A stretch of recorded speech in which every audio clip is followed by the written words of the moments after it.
Keptuvė tirškė, gaminu sūnui vakarienę, kartu klausau paskaitos, kai išgirstu, kad sūnus šaukia iš antro aukšto: duris, mama! Dar kartą perklausiu, nes daug garsų susilieja į vieną bendrą srautą ir artėdama jau pati išgirstu beldimą. Atveriu duris ir prieš save matau dvi mokyklinio amžiaus paauglės, labiau mažesnės nei vyresnės, sugniaužtuose kumštukuose kažką laikančias ir tyliai siūlančias man nusipirkti apyrankę.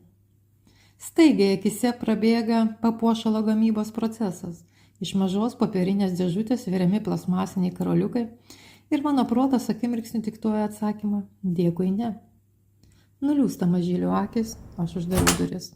Mintimis vėl kimbu į savo paliktus darbus, tačiau širdis mano nerami ir imu savęs klausti, kaip galėjau kitaip pasielgti. Ir staiga čiumpu iš piniginės, ištraukiu po monetą ir atidariusi duris atiduodu po vieną mergaitėms vien tik už jų drąsą ir iniciatyvą, visas apyrankės palikdama joms pačioms.